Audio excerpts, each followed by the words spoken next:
நம்முடைய எழுத்தாளர் தோழர் கந்தர்வன் அவர்களை பற்றியான அவருடைய கதை தொகுப்புகளை பற்றி தான் இப்போ நான் சொல்லலான் இருக்கேன்.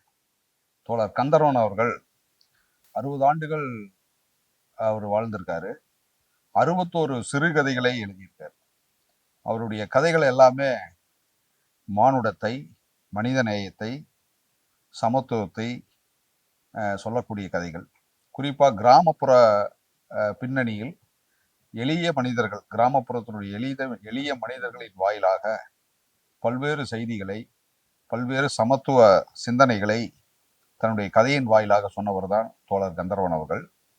தோழர் கந்தர்வன் அவர்கள் எழுத்தாளர்களில் ஒரு மாறுபட்டவர். ஏனென்றால் அவர் ஒரு கம்யூனிசவாதியாகவும், ஒரு எழுத்தாளராகவும், ஒரு தொழிற்சங்கவாதியாகவும் ஒரே நேரத்தில் பயணித்தவர்.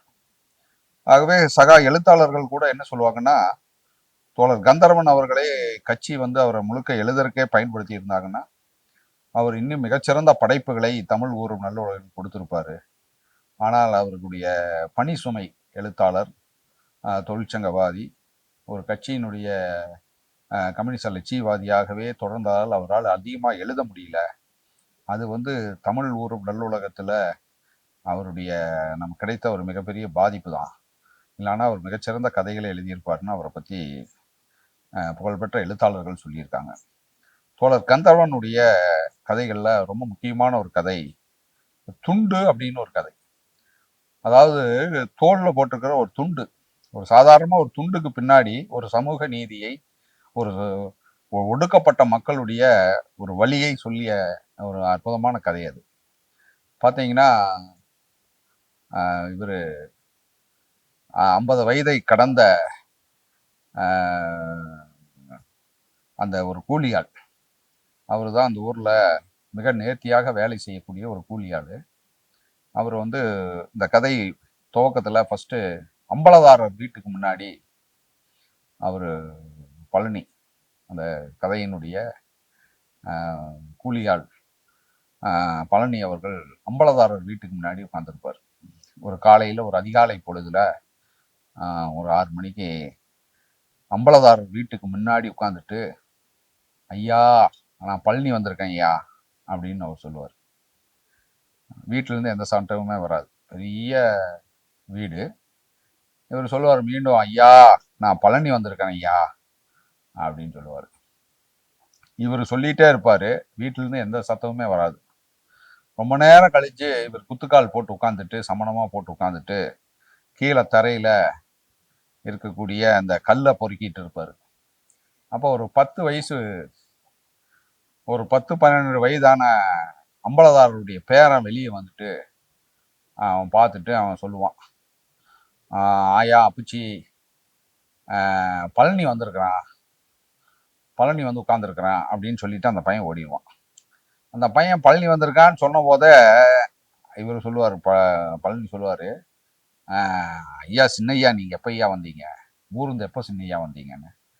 நான் நேற்றே வந்துட்டேன்டா அப்படின்னு சொல்லிட்டு போயிடுவான். அந்த பையனுக்கு ஒரு 12 வயசு. இவர் கிட்டத்தட்ட 60 வயதை நெருங்கிட்டு இருக்கிற பழனியை நேற்றே வந்துட்டேன்டா அப்படின்னு சொல்லிட்டு அவன் போவான். சரிங்கய்யா சின்னையா பார்த்து ரொம்ப நாள் ஆச்சு அப்படின்னு சொல்லி இவர் சொல்லுவார். மீண்டும் இவர் சொல்லுவார், ஐயா பழனி வந்திருக்கீங்க அப்படின்னு. அப்போ தான் அம்பலதாரருடைய மனைவி அந்த அம்மா வருவாங்க, பங்கஜம்மா வந்துட்டு பார்த்துட்டே, என்னடா தொணன்னு கத்திக்கிட்டு எர்ற அம்பலதாரர் வருவார் அப்படின்னு சொல்லிட்டு, இவன் ஒருத்தன் வந்துட்டானாவே தொணன்னு சொல்லுவான்னு சொல்லிட்டு அந்த அம்மா வீட்டுக்குள்ளே போயிட்டு சொல்லுவான் அம்பலதாரர்கிட்ட, ஏனுங்க நம்ம அந்த கூலிக்காரன் அந்த பழனி வந்திருக்கானுங்க அப்படின்னு சொல்லுவாங்க. அப்புறம் ரொம்ப நேரம் கழிஞ்சுதான் அம்பலதாரர் வருவார். வந்துட்டு வாடா பழனி, இவர் அம்பலதாரர் வந்த உடனே அந்த துண்டை எடுத்து, அவர் தோளில் போட்டிருக்க துண்டை எடுத்து இக்கத்தில் வச்சுட்டு, ஐயா நான் பழனிங்கய்யா, வாடா பழனி அப்படின்னு சொல்லிட்டு சொல்லுவார். பழனி இது மாதிரி நம்ம பேரன்லாம் வந்திருக்கிறான், வெளியூர்ந்து பேரன் பேத்தியெல்லாம் வந்திருக்காங்க. அந்த கீழே விளையாடிட்டு இருக்கும்போது அந்த முற்றத்தில் இருக்கக்கூடிய கல் ஒன்று பட்டு அவள் கீழே விழுந்துட்டாளா, அதனால இந்த பூரா கல்லை எடுத்து அந்த முற்றத்தையெல்லாம் கொஞ்சம் நெகுன்னு பண்ணி விட்றா அப்படின்னு சொல்லுவான். சரிங்கய்யா அப்படின்னு சொல்லி மீண்டும் அந்த துண்டை எடுத்து தலையில் கட்டிட்டு அவர் வந்து அந்த வேலையை செய்வார். அந்த கல்லை பூரா எடுத்து அந்த முத்தத்தை நெகு நெகுன்னு பண்ணுவார். அப்புறம் பார்த்தோம்னா ஐயா வேலை முடிஞ்சதுங்கய்யா மறுபடியும் வருவார். என்னடா பழனி, ஐயா அப்படின்னு சொல்லி மறுபடியும் துண்டை எடுத்து அக்கத்தில் வச்சுட்டு ஐயா சொல்லுங்கய்யா. சரிடா, நம்ம பண்ணைய ஆள் ஒருத்தர் இருக்கிறான், அவன் எந்த வேலையுமே செய்ய மாட்டேங்கிறான், சரியான சோம்பேறியா இருக்கிறான் அப்படின்னு. ஏன்னா இந்த பழனி வந்து அந்த ஊர்ல கூலி ஆள்லயே மிக நேர்த்தியாக பணி செய்யக்கூடிய ஒரு ஒரு கூலிக்கார். இவர் வந்து எந்த வேலையா இருந்தாலும் சரி, கூரை மேயிற வேலையா இருந்தாலும் சரி, விவசாய வேலைகளா இருந்தாலும் சரி, எந்த வேலையுமே ஒரு நேர்த்தியாகவும் தரமாகவும் செய்யக்கூடியவர். உடனே பின்னாடி வந்துட்டு நம்மளாலும் அவனுக்கு ஒன்றும் கை வர மாட்டேங்குதுரா, ஒன்றும் வேலை செய்ய மாட்டேங்கிறான் அப்படின்னு சொல்லி மாடி பின்னாடி பக்கம் கூட்டிட்டு போய் குளிக்கிற இடையில ஜலதாரிகள் பூரா தண்ணியா நிக்குதுரா, அதை வந்து நல்லா ஒரு பரப்பு மாதிரி கட்டி நேரா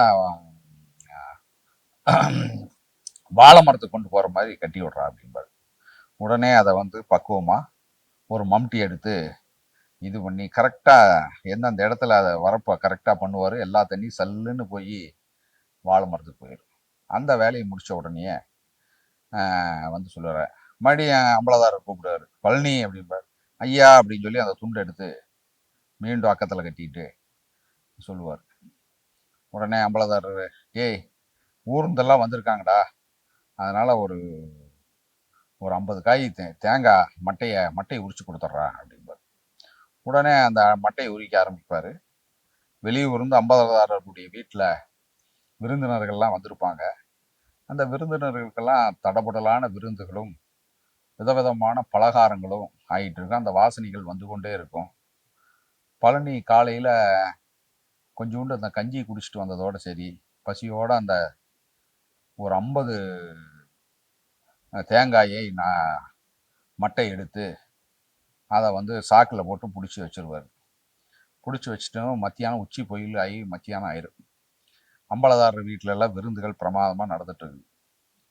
அப்புறம் ஐயா வேலை முடிஞ்சதுங்க ஐயா அப்படின்னு, எர்றா அப்படின்னு சொல்லிட்டு அந்த அம்பலதாரர் அவருடைய மனைவி கூப்பிடுவார். பங்கஜம், நம்ம பழனிக்கு ஏதாவது சாப்பாடு பழசு இருந்தா போட்டுரு அப்படின்னு.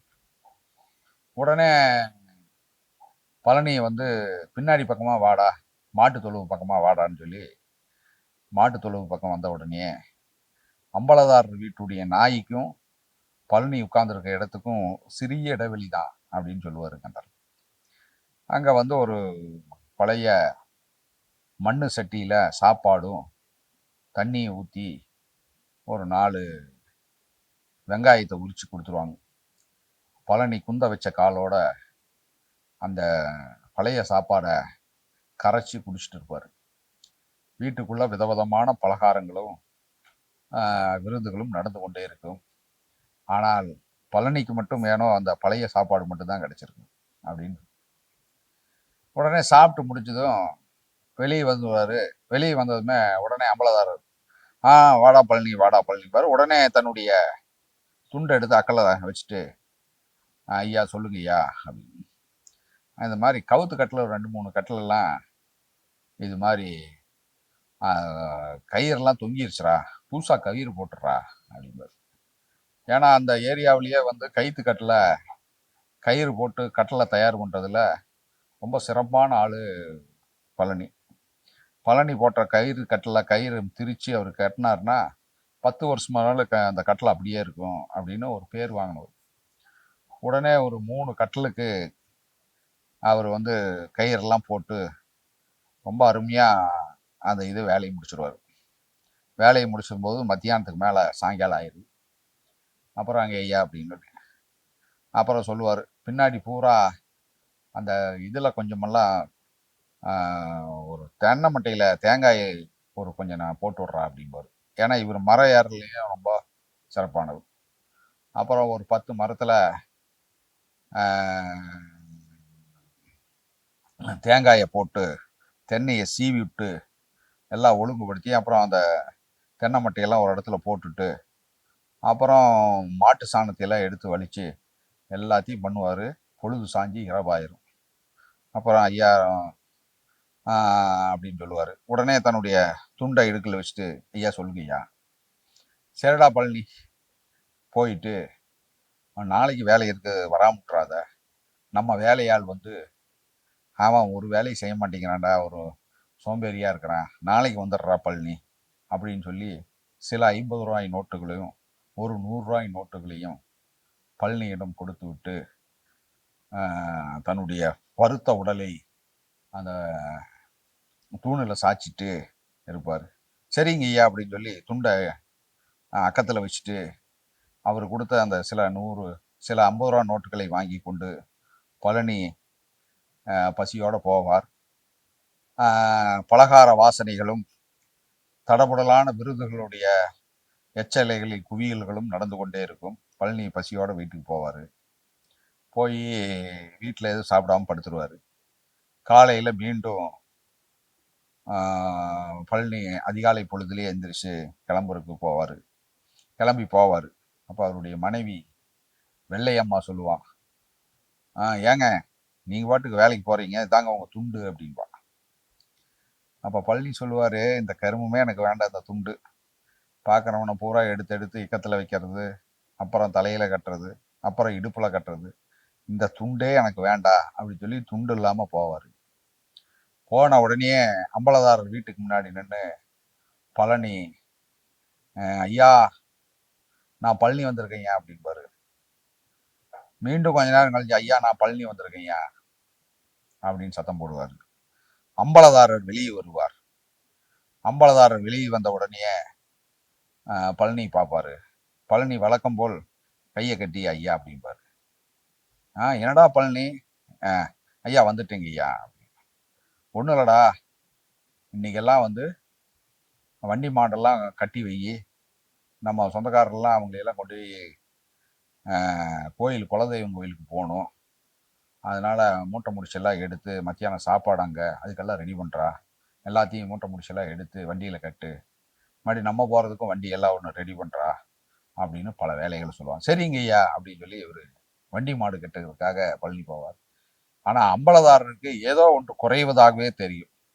ஏனென்றால் பழனி அம்பலதாரரை பார்த்த உடனே அந்த துண்டை எடுத்து அவர் அக்கத்தில் வச்சுட்டு குமிழ்ந்து கொண்டு அம்பலதாரரை ஐயா அப்படின்னு சொல்லும்போது அம்பலதாரருக்கு அது ஒரு பெருமையா இருக்கும். ஆனா ஐயா அந்த துண்டு இல்லாதனால் அவர் ஏதோ ஒரு விடுதலையை நோக்கி அவர் சென்று விடுவாரோ அப்படிங்கிறதுல பார்ப்பாரு.